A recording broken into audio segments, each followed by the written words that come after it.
کہ کہیں پر اس کا ایک بیٹا بھی پیدا ہو چکا ہے۔ یہ بھی نہیں معلوم تھا کہ اس بچے نے اپنے کمرے میں دیوار پر اس کی تصویر ٹانگ لی ہے اور اس سے باتیں کرتا ہے۔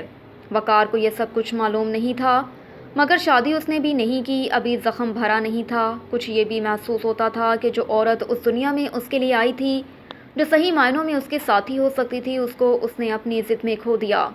آج بھی اسے احساس تھا کہ بات اس کی صحیح تھی، دلیل جائز اور وزنی، مگر وہ جو اپنی بات منوانے کے لیے تل گیا تھا، اسی ایک بات نے شاید اسرا کو اس سے برگشتہ خاطر کر دیا تھا۔ وہ اگر اس کی ملازمت ترک کرنے پر اس قدر اصرار نہ کرتا تو یقیناً اسرا بھی اتنی ضد نہ کرتی۔ ممکن تھا کہ کچھ عرصے کے بعد خود ہی چھوڑ دیتی، یا بچے ہونے کے بعد تو ضرور ہی خود سے یہ ملازمت چھوڑ دیتی۔ ایک ذرا سی بات کے لیے اپنی مرد کی بے ہدہ خودی کی خاطر وقار نے اپنی محبت کو ٹھکرا دیا تھا۔ یہ احساس دن بدن بڑھتا جا رہا تھا۔ اندر ہی اندر وقار اپنی غلطی پر پیچ و تاب کھاتا، مگر اب کچھ نہیں ہو سکتا تھا۔ دن گزرتے گئے، مہینے گزرتے گئے، برس گزرتے گئے، کیا جوانی اسی طرح گزر جائے گی؟ تباہ و عیاش و باش آدمی نہیں تھا، وہ گھریلو سکون پسند ایک ہی عورت والا مرد تھا۔ ادھر ادھر کی تاک جھانک سے وہ گھبراتا تھا۔ اس نے اپنی زندگی میں صرف اسرا، اس کے بچوں اور اس کے گھر کا تصور کیا تھا، اور جب اسے وہی گھر نہیں ملا تو اس نے بھی شادی کا خیال ترک کر دیا اور اپنے آپ کو اپنے کام میں غرق کر دیا۔ ایک بار وہ ناگپور سے دلی کے لیے فلائی کر رہا تھا۔ مونسون کے دن تھے، موسم بہت خراب اور طوفانی ہو رہا تھا۔ اس کے جہاز کو راستہ بدل کر حیدرآباد کے ہوائی اڈے پر اترنا پڑا۔ انجن میں بھی خرابی پیدا ہو گئی تھی، موسم بے حد خراب ہو رہا تھا۔ معلوم ہوا رات یہیں کاٹنی پڑے گی۔ سب مسافروں کو رات کے قیام کے لیے رٹز ہوٹل لے جایا گیا۔ حیدرآباد آنے کا اسے موقع ملا تھا۔ چائے پی کر وہ باہر نکل کھڑا ہوا۔ ہوا میں جھکڑ اور خنکی کے آثار تھے۔ کثیف بادلوں کی گہری سلوٹوں میں ڈوبتے ہوئے سورج کی سرخی تھی۔ سڑک پر گھاس، تنکے اور املی کے خشک پتے اڑ رہے تھے۔ وقار نے اپنے کوٹ کے کالر اونچے کر لیے اور اس سڑک پر ہو لیا جو ایک اونچی پہاڑی چٹان کے کنارے کنارے اپنا راستہ کاٹتی ہوئی نیچے کو جاتی تھی۔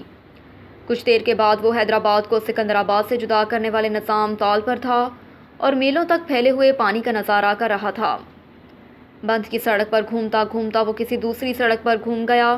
فضا میں عجیب اداسی سی تھی، سڑکوں پر روشنی ہو چلی تھی، مگر جھکڑ زدہ ماحول میں یہ زرد روشنی مایوسی کو توڑنے کی ناکام کوشش کر رہی تھی۔ اب چاروں طرف چھوٹے چھوٹے بنگلے تھے جن کے نصف قد آدم دیواروں سے بوگن ویلیا کے پھول دار شاخیں جھانک رہی تھیں۔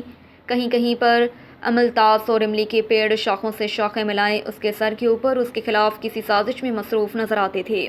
ایک آدمی ایک میلی چادر اوڑھے ایک پان والے سے بیٹری کا ایک بنڈل خرید رہا تھا، اور قریب کے دلشاد ہوٹل کے میلے ماحول سے ایک ٹرانسسٹر کے غیر ذاتی سنگیت کی آواز آ رہی تھی۔ موسیقی اگر ذاتی نہ ہو تو محض مشین کا شور بن کر رہ جاتی ہے۔ بہت سی موسیقی جو وہ آج کل سنتا ہے خالی برتنوں کی آواز معلوم ہوتی ہے۔ گانے والے کی آواز اور سننے والے کے کان کا تعلق باقی ہے، مگر روح کا تعلق غائب ہو چکا ہے۔ ایسی موسیقی ایسی شادی سے مشابہ ہے جو اخباری اشتہاروں کے ذریعے سر انجام پاتی ہے۔ ایک بار اس نے بڑے غلام علی خاں کو ایک چھوٹی سی محفل میں اپنی آنکھوں کے سامنے گاتے ہوئے سنا تھا، پھر ان کی کسی ریکارڈ میں وہ مزہ نہ آیا۔ ایک بار اس نے محبت بھی کی تھی، پھر شادی کی سی پیغام میں وہ مزہ نہ آیا۔ ایک بار وہ سوچتا سوچتا چلتا چلتا رک گیا۔ کسی نے اس کے گھٹنوں کے نیچے اس کی پتلون کو پکڑ کر کھینچا تھا۔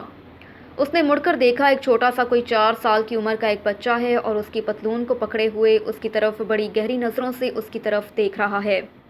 کیا ہے بیٹے؟ اس نے بڑی نرمی سے پوچھا۔